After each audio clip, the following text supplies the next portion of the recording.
السلام علیکم ورحمۃ اللہ وبرکاتہ۔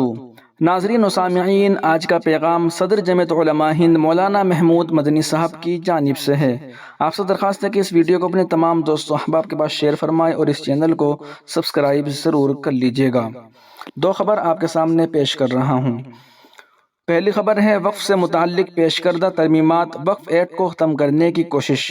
صدر جمعیت علماء ہند مولانا محمود مدنی سخت تشویش کا اظہار کیا۔ جمعیت علماء ہند کے صدر مولانا محمود مدنی نے وقف ایکٹ میں مجوزہ ترمیمات کے بارے میں سخت تشویش کا اظہار کیا ہے۔ انہوں نے کہا کہ آج پارلیمنٹ میں جو ترمیمات پیش کی گئی وہ وقف جائیدادوں کے تحفظ کے لیے نقصان دہ ہے۔ اس کے ذریعے حکومتی اداروں کو غیر ضروری مداخلت کا موقع ملے گا، جس سے وقف کی اصلی حیثیت اور خدا کی ملکیت کا تصور پامال ہوگا۔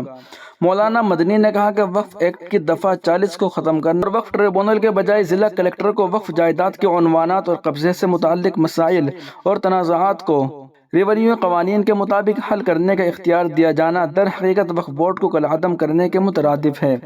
انہوں نے کہا کہ باعث تعجب ہے کہ جب کسی زمین پر سرکار کا قبضہ ہو تو اس کی ملکیت کا فیصلہ بھی کلکٹر کے ذریعے کیا جائے گا۔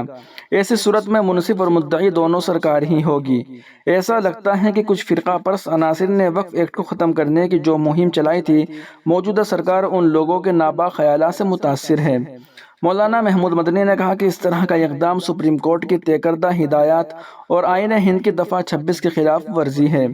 مولانا محمود مدنی نے لمیٹیشن ایکٹ 1963 سے وقف جائیدادوں کو حاصل تحفظ کے خاتمے، وقف بائی یوزر اور وقف علی الاولاد کو ختم کرنے کی تجویز کو بھی بدنیتی پر مبنی قرار دیا ہے۔ وقف جائیدادوں کی تاریخی اور ثقافتی اہمیت کو اجاگر کرتے ہوئے مولانا محمود مدنی نے مزید کہا کہ وقف جائیدادیں خدا کی ملکیت ہے، یہ کسی حکومت یا اقتدار اعلیٰ کے تصرف اور قبضے میں نہیں لائی جا سکتی، نیز ان کے مقاصد بھی طے ہیں جن کی ہدایات اسلامی تعلیمات میں دی گئی ہے۔ اس لیے یہ انتہائی ضروری ہے کہ وقف جائیدادوں کا انتظام و اختیار وقف بورڈ کے پاس ہی رہے اور اس میں مسلم اسکالر کی نمائندگی بھی برقرار رہے تاکہ اوقاف کے تقدس اور مقصد کو برقرار رکھا جا سکے۔ مولانا محمود مدنی نے حکومت سے اپیل کی کہ وہ مجوزہ ترمیمات کو واپس لے اور تمام اسٹیک ہولڈرز بشمول مذہبی رہنماؤں اور وقف انتظامیہ کے اداروں کے ساتھ تفصیلی مشاورت کرے۔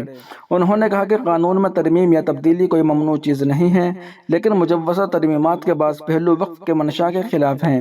اس لیے وقف جائیدادوں کو خود مختاری کو محفوظ رکھا جائے اور کسی بھی تبدیلی کو مذہبی طبقات اور مسلم اداروں کی اتفاق رائے سے انجام دیا جائے۔ مولانا محمود مدنی نے سیاسی پارٹیوں اور تمام متعلقہ شہریوں سے اپیل کی کہ وہ ان مجوزہ ترمیمات کے خلاف اپنی آواز بلند کرے اور مذہبی حقوق اور آزادیوں کے تحفظ کے لیے یکجہتی کا مظاہرہ کرے۔ وہیں دوسری جانب ایک بڑی خبر آ رہی ہے کہ جمعیت علماء ہند کے جنرل سیکریٹری کے لیے دعائے صحت کی اپیل۔ نئی دہلی، 8 اگست 2024۔ جمعیت علماء ہند کے جنرل سیکریٹری مولانا محمد حکیم الدین قاسمی جودھ پور کے بالاجی ہسپتال میں زیر علاج ہیں۔ ان کو سینے میں درد کے بعد داخل کرایا گیا تھا۔ ڈاکٹروں کے مطابق دل پر اثرات ہیں۔ جمعیت علماء راجستھان کے جنرل سیکریٹری مولانا عبدالواحد خطری کے مطابق مولانا موصوف کی طبیعت فی الوقت مستحکم ہے۔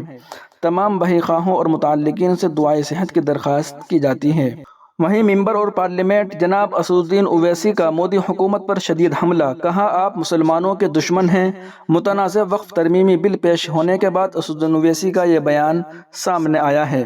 حیدرآباد کے رکن پارلیمنٹ بیرسٹر اسدالدین اویسی نے آج لوک سبھا میں متنازع وقف ترمیمی بل پیش کرنے پر مرکزی حکومت کو شدید تنقید کا نشانہ بنایا اور ایوان میں بل کے خلاف زبردست احتجاج کیا۔ انہوں نے کہا کہ متنازع وقف ترمیمی بل 2024 امتیازی اور منمانی ہے۔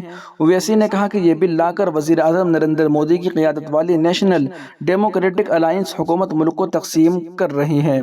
اویسی نے کہا کہ یہ بل آئین کے آرٹیکل 14، 15 اور 25 کے اصولوں کی خلاف ورزی کرتا ہے۔ یہ بل امتیازی اور منمانی ہے۔ اس بل کو لا کر آپ مرکزی حکومت قوم کو تقسیم کر رہے ہیں، آپ ملک کو متحد نہیں کر رہے ہیں۔ یہ بل اس کا ثبوت ہے، آپ مسلمانوں کے دشمن ہیں۔ مرکزی وزیر برائے اقلیتی امور کرن رجیجو نے لوک سبھا میں بل کی تفصیل بتائی، تاہم انہوں نے اس بل کو جوائنٹ پارلیمانی کمیٹی JPCC کو بھیجنے کی تجویز پیش کی۔ اس کا مطلب یہ ہے کہ اس بل کو اب JPC کے پاس بھیجنے کا فیصلہ کیا گیا۔ اس موقع پر لوک سبھا اسپیکر اوم برلا نے فوری طور پر کمیٹی تشکیل دینے کا اعلان کر دیا۔ اپوزیشن کی جانب سے متنازع بل پر سخت احتجاج اور بل پر بحث کرانے کے مطالبے کو دیکھتے ہوئے مرکزی وزیر برائے اقلیتی امور کرن رجیجو نے کہا کہ اگر اپوزیشن اراکین مزید بحث کرنا چاہتے ہیں تو ہم اس کے لیے تیار ہیں۔ حکومت نے وقف ترمیمی بل کو مشترکہ پارلیمانی پینل کو بھیجنے کی تجویز دی ہے۔ اپوزیشن اراکین کی طرف سے اٹھائے گئے اعتراضات کا جواب دیتے ہوئے کرن رجیجو نے کہا کہ وقف ایکٹ 1995 نے اپنا مقصد پورا نہیں کیا، اس لیے ترمیم کی منصوبہ بندی کی گئی۔ اقلیتی امور کے وزیر کرن نے جمعرات کو متنازع وقف ترمیمی بل 2024 کو اپوزیشن جماعتوں کی شدید تنقید کے بعد مشترکہ پارلیمانی کمیٹی کو بھیجنے کی تجویز پیش کی۔ اس سلسلے میں بہت جلد کمیٹی تشکیل دینے کا بھی حکومت نے اعلان کر دیا ہے۔ کئی اپوزیشن ارکان نے وفاقی ڈھانچے پر بل کے ممکنہ اثرات اور مذہبی خود مختاری پر اس کے سمجھے جانے والے تجاوزات پر تشویش کا اظہار کیا۔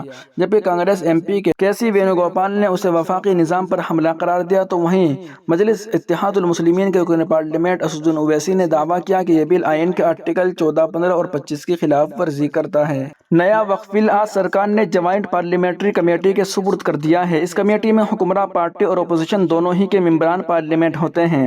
یہ لوگ ملک کے بہت سے اوقاف کا دورہ کریں گے، لوگوں کے بیانات لیں گے، تجزیہ کریں گے، پھر جا کر کسی نتیجے پر پہنچیں گے۔ قابل ذکر ہے کہ آج جیسے ہی یہ بل پارلیمنٹ میں پیش ہوا تو اپوزیشن پارٹیوں نے ہنگامہ کر دیا۔ کانگریس پارٹی کے جناب عمران مسعود صاحب اور خود اکھلیش یادو، نیز مجلس اتحاد المسلمین کے صدر جناب اسد الدین اویسی صاحب سمیت کئی ممبران پارلیمنٹ نے اس کی مخالفت کی۔ سرکار جس طرح چور دروازے سے اوقاف کو برباد کرنا چاہ رہی تھی، اس پر ایک طرح سے قدغن لگ گیا ہے۔ دراصل نئے بل میں یہ بات شامل ہے کہ وہ بورڈ کی اعلیٰ سطحی کمیٹی میں مسلمانوں کے ساتھ ہندوؤں کو بھی نمائندگی دی جائے گی۔ حالانکہ وقف کا تعلق خالص اہل اسلام سے ہے، اس کی آمد مدارس، مساجد، قبرستان اور دوسرے فلاحی امور پر خرچ ہوا کرتی ہے۔ ایسے میں برادران وطن اس کمیٹی میں آ کر کیا کریں گے؟ سرکار نے جھانسا دیا تھا کہ وقف مافیا کے خلاف یہ بھی لایا جا رہا ہے۔ سچائی یہ ہے کہ یہ بل مافیا کو بچانے کے لیے لایا گیا ہے۔ وہیں دوسری جانب اوقاف ہمارا قیمتی سرمایہ ہے۔ ہمارے آبا و اجداد نے رضائے الہی اور اجر و ثواب کی نیت سے اپنی جائیدادیں اللہ تعالیٰ کی راہ میں وقف کی ہیں۔ ان اوقاف کی صیانت و حفاظت ہمارا اولین فریضہ ہے۔ برسر اقتدار طبقہ وقف ایکٹ 2013 میں ترمیم کرنا چاہ رہا ہے اور اندیشہ ہے کہ ایسی ترمیم وقف ایکٹ میں کی جائے گی جس سے اوقاف کی نوعیت و حیثیت بدل جائے گی اور اوقاف کا تحفظ غیر یقینی ہو جائے گا۔ اسی طرح وقف بورڈ کے اختیارات بھی سلب کر لیے جائیں گے جس سے اوقاف پر قبضے کی راہ ہموار ہو جائے گی۔ اسی تناظر میں All India Muslim Personal Law Board کے صدر حضرت مولانا خالد سیف اللہ رحمانی صاحب نے تمام ائمہ مساجد اور علماء و خطباء سے اپیل کی ہے کہ اس جمعے اور آنے والے جمعے میں نماز جمعے سے قبل وقف کے موضوع پر خطاب کریں۔ All India Muslim Personal Law Board کے صدر محترم نے ائمہ مساجد اور علماء خطباء کو اس جانب بھی متوجہ کیا ہے کہ وہ اپنے خطاب جمعہ میں وقف کی شرعی حیثیت پر روشنی ڈالیں، نیز مسلمانوں کو اس بات سے واقف کرائے کہ وقف جائیدادوں پر قبضہ نہایت نازیبہ بات ہے۔ حکومت وقت کے جو عزائم اور ارادے ہیں ان سے بھی لوگوں کو روشناس کرائیں۔ انہوں نے یہ بھی بتایا کہ All India Muslim Personal Law Board کی جانب سے وقف کے موضوع پر خطاب جمعہ جاری کیا جا رہا ہے، ائمہ و خطباء اس سے بھی استفادہ کر سکتے ہیں۔ ناظرین و سامعین، ان رپورٹوں کو آپ سن اور دیکھ رہے تھے محسن اسلام یوٹیوب چینل پر۔ تمام تازہ ترین اپڈیٹ حاصل کرنے کے لیے بھی اس چینل کو سبسکرائب ضرور کر لیجیے گا۔